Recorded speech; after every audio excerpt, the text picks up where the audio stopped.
Hey everyone, I am been doing a series of videos where I'm looking at the damage of the new classes with all the changes in the 2024 Player's Handbook, and I have gone through, what have I gone through? I've gone through the Monk, and the Rogue, and the Barbarian, the Fighter, and the Paladin. And now I want to look at the Ranger. This is going to be two videos.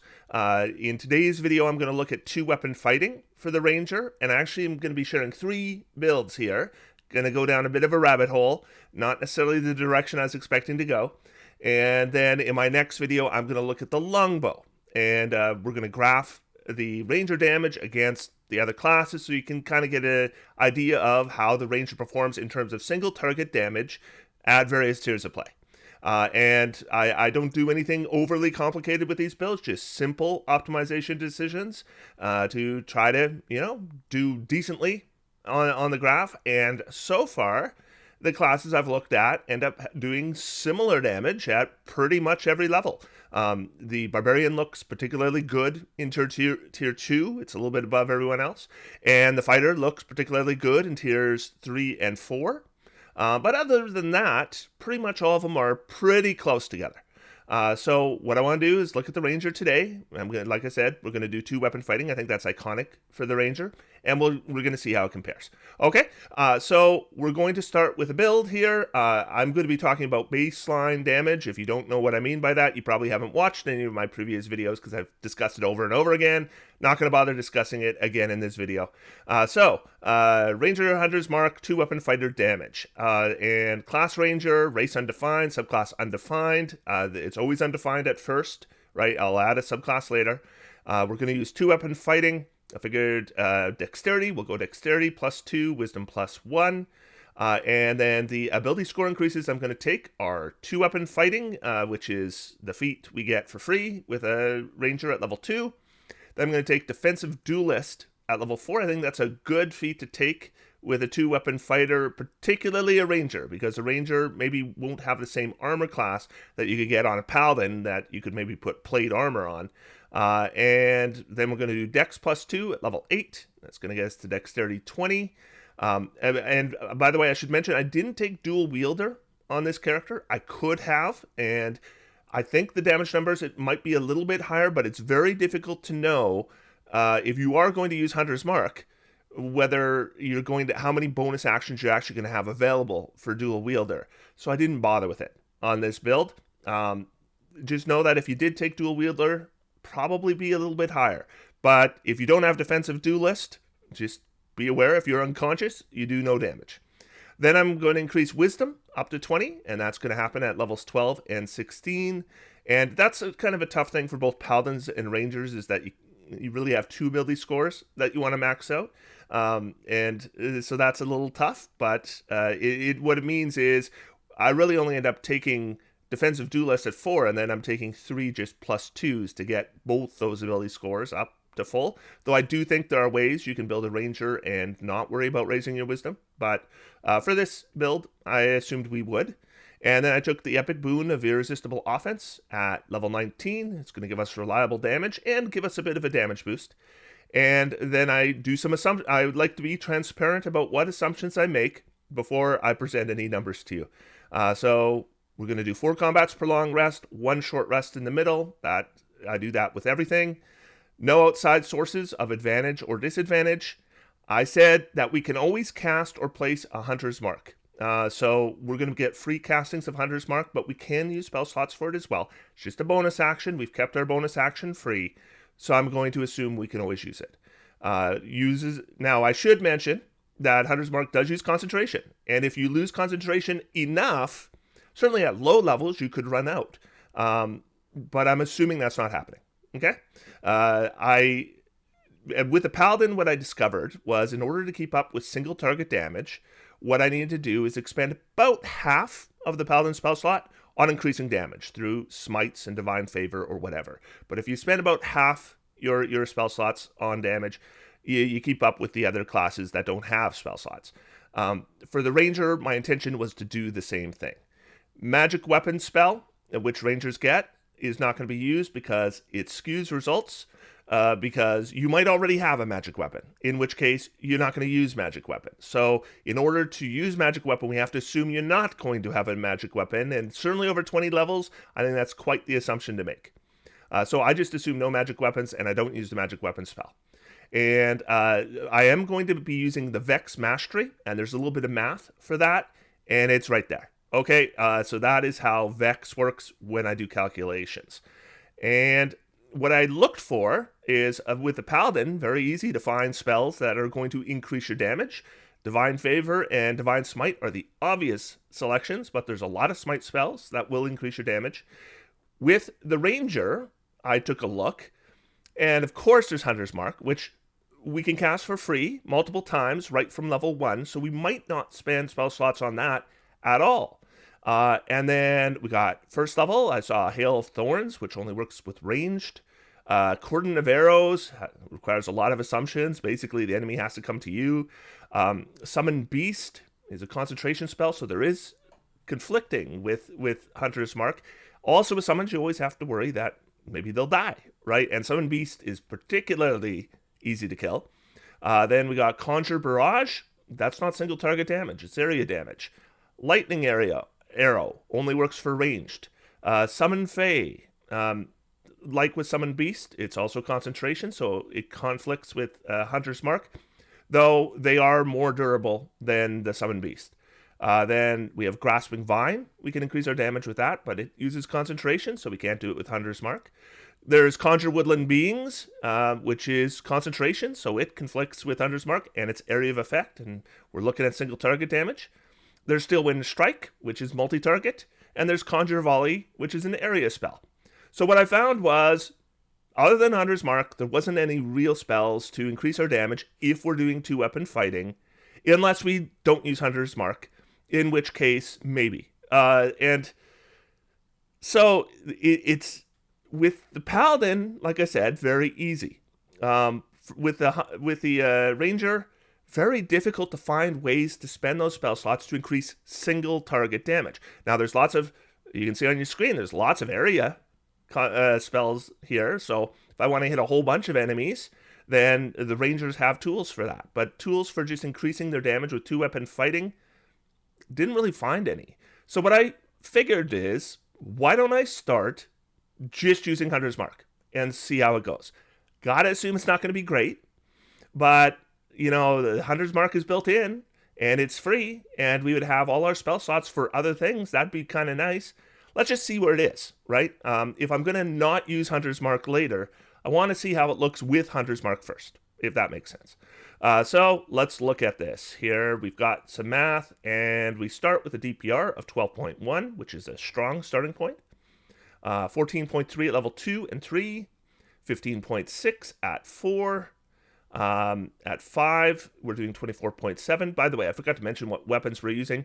We're going to use a short sword for the Vex Mastery, and then scimitar for the Nick property. That's what we're using. Okay, so level 5 is 24.7, stays that way till we get to level 8, and then it gets to 27. Then we stay at 27 for a long, long time. Look at this. Level 8, 27. Level 9, 27. Level 10, 27. Level 11, 27. Level 12, 27. Level 13, 27.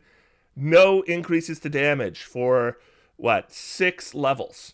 That's a long time of just going to be, it's going to be a flat bar on the graph. Level 14, I assume we're going to use Nature's Veil to give ourselves advantage some of the time. And we get up to 28.7. That's not that much of an increase. And we stay there for a while. Then at level 17, then we're going to get advantage with every attack we make with Hunter's Mark. And that gives us a significant boost to damage. We go up to 32.4. And then the Epic Boon of Irresistible Offense gets us up to 38.7. And then Foe Slayer increases our Hunter's Mark die from a D6 to a D10. I know, whoop-de-doo. Nevertheless, it's a damage boost. We're up to 44.4. Okay, so what I want to do is graph this and make some observations, and then we're going to come back and we're going to look at trying to sacrifice Hunter's Mark to do other things. So there's our damage for 20 levels. The red line, which is the top line for most of the graph, ends up being very close, starting at level 11, is our Ranger using 2 weapons. And the blue line is a Warlock using Eldritch Blast and Hex. And you will see that the Ranger does significantly more damage at Tier 1 and Tier 2. Then at Tier 3, they almost do the same damage. And then at Tier 4, the Ranger actually falls behind until level 19, and then they come out ahead. So that is not what we've seen with other classes. So I do want to compare it to another class. And I figured let's compare it to the Monk, because the Monk was one that is pretty average based on the classes I've covered so far, all the way up. So I think it's a good comparison that kind of represents what we've seen, generally speaking, so far. So I'm going to add the Monk onto here. So we still have our red and blue line, but we've now added a green line, and that is the Monk. And what we'll see is in Tier 1, the red line, which is 2-weapon fighting Ranger, is coming out ahead. Does really well in Tier 1. Good single target damage, like really good. And then in Tier 2, the Monk and the Ranger, I mean, they are, I don't even see the red line for most of Tier 2 because they are just absolutely on top of each other. Just the most minor differences. Meaning that at level 5, 6, 7, 8, and 9, the Ranger and a Monk do basically exactly the same damage. Then at level 10, we see the Monk pull ahead.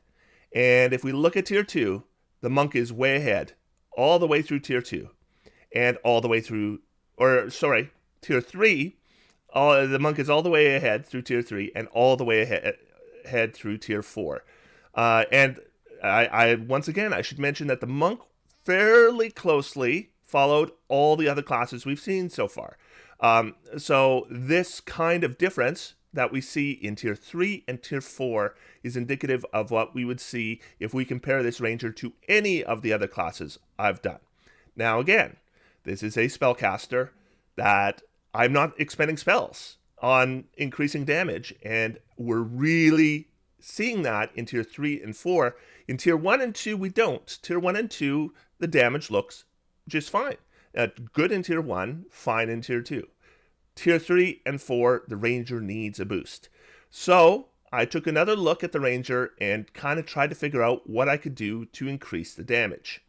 Now, since we're talking Tier 3, we're at the point where we're getting into 4th level spells. That's when Tasha's summons really kind of come into their own because they get a second attack. So I figured Summon Fey, if we cast it at 4th level and even our 5th level slots, then maybe that would be the key to get the damage up to par. But if we do that, of course, we're not using Hunter's Mark. That has to be instead of using Hunter's Mark.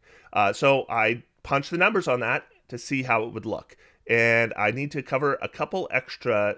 It's basically the same build, except I also, on this one, I did not increase my Wisdom to 20. Instead, I took Warcaster at 12 because we're really going to need to protect our concentration. If we are going to be summoning Fey, then we do not want to lose our concentration on that, because it's not like Hunter's Mark where we can just cast it again as a bonus action. It's an action to cast. So then I need to increase my Wisdom again, so I took Shadow Touch, which technically gives us Wrathful Smite, which can also increase our damage a little bit. Wrathful Smite is not a great spell for damage. It's more for frightening enemies, but we can do a little bit of extra damage with it. It does give us a way to expend spell slots to deliver damage, which the Ranger really sorely needs in melee. All right, so assumptions. What did I have to add here? Right here. At level 13, we're going to use Summon Fey. That's when we first get 4th level slots. And before 4th level slots, I didn't think we would really get a lot of bang for our buck on Summon Fey. But at level 13, we get 4th level slots. We get 1 at first, so we'll use it in 1 combat. Now I need to discuss what I mean by 1 combat, because Summon Fey has an hour-long duration. So that means that we might be able to have the same Fey work in multiple combats, because combats often are less than an hour apart. On the other hand, it's concentration, and we could lose concentration at any time in combat. We'll have Warcaster, so we're a little bit protected. But I just don't feel comfortable assuming that we're going to have Summon Fey for multiple combats. So what I said was, we're going to be able to cast it out of combat because it's got a long duration. But I'm only going to get one combat out of each casting. That was my assumption. All right. And when in play, you might find that's overly generous or not generous enough, but it's, I think, a reasonable guess. And so what else? At level 15, we're going to have enough to use it for 2 combats. Level 17, we can use it for all 4 combats. We'll have to use 1 5th level slot for Summon Fey. And then I figured with the rest of our spell slots, we'll use about half of them once we get Wrathful Smite on Wrathful Smite. So now we are expending about half our spell slots, including Summon Fey, on delivering damage. All right, and that is what I did with the Paladin. So until level 13, our damage does not change.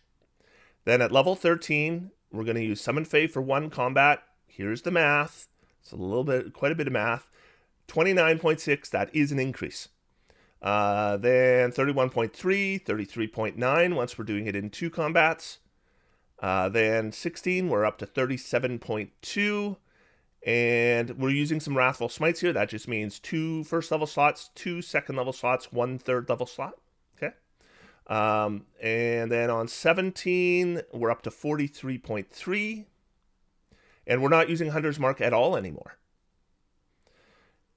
And up to 47.8 at level 19, and it stays the same at level 20 because we're not using Hunter's Mark. So let's look at it on the graph. So first, I just want to compare it to just the straight Hunter's Mark Ranger. And of course, into level 13, there is no change whatsoever. Then at level 13, we see the green line pull ahead of the red line, and that is our summoning. So summoning definitely does increase our single target damage. No question, it is improved in Tier 3 and Tier 4, but is it enough to make it equal to the other classes? Well, let's put the Monk back on here. So what I'm going to do is I'm going to take the Hunter's Mark Ranger off. We're just going to leave the Summoning Ranger on here and compare it to the Monk. So red is the Monk and green is the Summoning Ranger. And what I can see is when it comes to level 16, 17, and 18, and maybe even 19, the Summoning Ranger does close the gap. But there's still a huge gap between level 10 and at least level 14, I would say, to the point where if I really wanted to focus on single target damage, I don't think the Ranger is the way to go, at least if we're using 2-weapon fighting. It just doesn't get that kick at level 11 that the Paladin does that allows 2-weapon fighting to continue to work for it. And if we're concentrating on summoning, then we get no capstone whatsoever, and you can see that too at level 20, because the monks get a great capstone. And so what it does make me wonder is if we add a subclass and do some optimization, can that allow the Ranger to catch up? It might. Now, remember, the red line represents a monk with no subclass. So I will have to compare a Ranger with a subclass to another class with a subclass. So the thing, though, is I was originally planning maybe Beastmaster, because that seems like the obvious way to increase your single target damage. And I will use Beastmaster in my next video, but I was using Summon Fey here, so I figured, why don't I use the Fey Wanderer? Because the Fey Wanderer gets an ability, I believe at level 9. Actually, it is at level 11, where they can cast Summon Fey, and it will not use concentration, but it only lasts a minute. And I figured what I could do is I could use round 1 and cast Summon Fey without concentration in combat, because with a minute-long duration, I just can't assume you would be able to cast outside of combat. Have the Fey attack on round 1, and then on round 2, I can place my Hunter's Mark and attack 2-weapon fighting in addition to the Summon Fey, and they would work together. And I was curious how that would affect the damage. I gotta think it'll improve it. So let's take a look. So we have Fey Wanderer, Summoner, 2-weapon fighter. So we're just adding Fey Wanderer, otherwise it's the same build that we just made. And yeah, so what I decided is we will use Summon Fey right from level 11. Sorry, it's level 11 where we can cast it without concentration. We're going to use it as often as possible, even if we're using a 3rd level slot. We're just going to spend every slot we can in our highest level slots to cast Summon Fey. We're going to cast in the first round of combat. That means I will not get weapon attacks in the first round of combat. And it's going to last for a minute, no concentration. And then we will continue to use Hunter's Mark right to level 20. And we can do this in 4 combats at level 11 because, we're going to have to use some 3rd level castings, but that's okay. One of them will be free. And then at level 13, we can add 1 4th level casting. Level 15, we can add 2 4th level castings. And at level 17, we can have 3 that are 4th level castings and 1 5th level casting. I think I kept 1 5th level slot in reserve. You don't get a big damage boost by increasing the spell slot level from 4 to 5 with those summoning spells. And so the first time we get a change is at level 3, because the Fey Wanderer gets Dreadful Strikes. What Dreadful Strikes does is, as long as you hit once, you get a die of damage. And it's small. It's a d4 and eventually becomes a d6. It's not going to increase the damage a ton, but we'll get 16.7 at 3, then 18, then 27.3, 29.6. Dreadful Strikes becomes a d6 at 11, and this is when we're starting to add our Summon Fey. So we're assuming now that we're not attacking with our weapons on round 1 of a 4-round combat.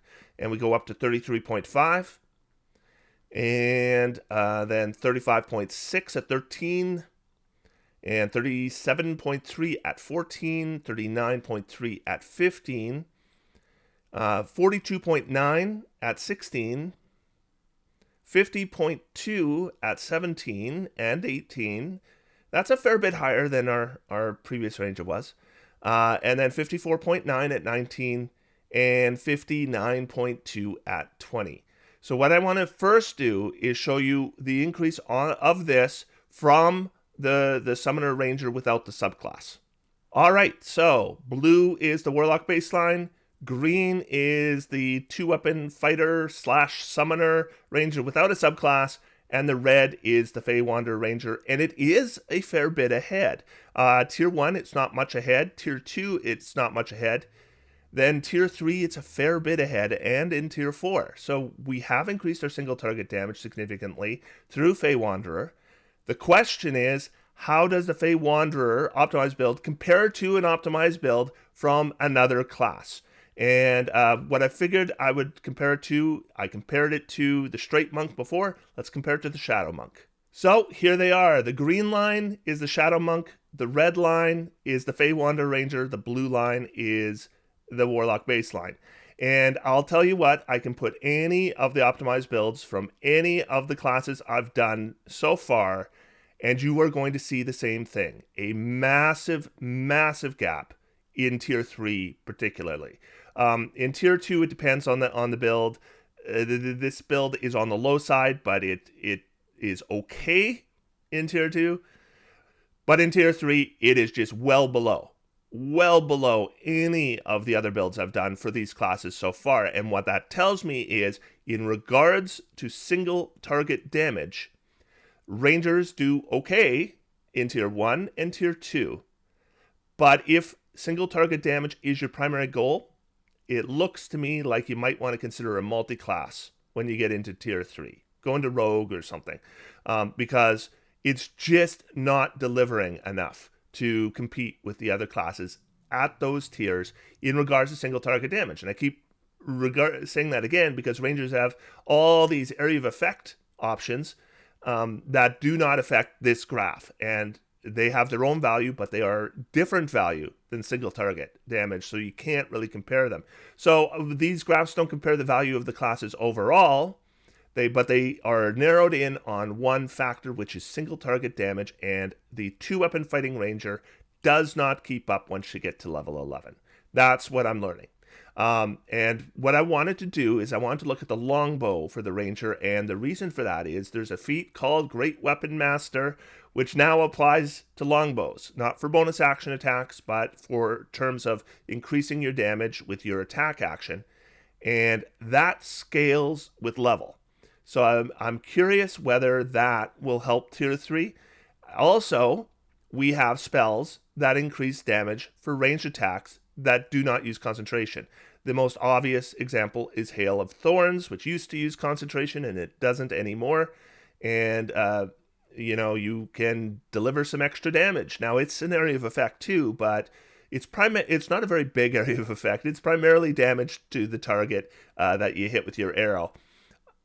If we spend half our spell slots on that and we use Hunter's Mark, is that going to make the Ranger look better in tier 3 and 4? That's mainly what I'm wondering about. So we're going to be looking at that in my next video. But what I'd like to do right now is, if you're still watching, thank you. I am pushing for 100,000 subscribers. If you are not subscribed, of course, if you've gotten to this point, you probably are. But if you are not subscribed, please subscribe. And I want to thank my patrons of this channel. If you are interested in supporting any of this content, there's a link in the video description. Today I am thanking Archmage level subscribers. There are a couple new names on this list, so if I get the pronunciation wrong, just contact me on Patreon, let me know what the correct one is. But I want to thank Astonish, Awesome Face, BG4711, Brandon Sargent, Christina B, Krista Fey, Condor, Cinnamon, Dash Panther, David Lotz, David W. Skibbins, Eric H., Grizzly Badger, Homoa, Ido, Isaac Leister, James Thomas, Jean-Baptiste Blanchette, Jeremy Brown, Jonathan Lexi, Justice Valdez, K.Ch. Aurelio, Kevin Casey, Nuts, Crocidian, Quath, Leonardo Gonzalez, Logan Dotson, Matt Schwobel, I'm going to say Schwobel, let me know if that's right, Migish, Minery, Peter Richtenstahl, Rise Squy, Starfall, Steven Edmondson, TUM, The Algor Rhythm, here's another tough one, Tim, I'm not sure how to pronounce it, so just let me know on Patreon, and I'll get it right the next time, but Tim, thank you, and Trex and Shura, and thanks to all my patrons. Until next time, gonna sit back, I'm gonna relax, and I'm gonna have some fun. D&D is for everyone. Thanks, everybody. We will talk to you soon.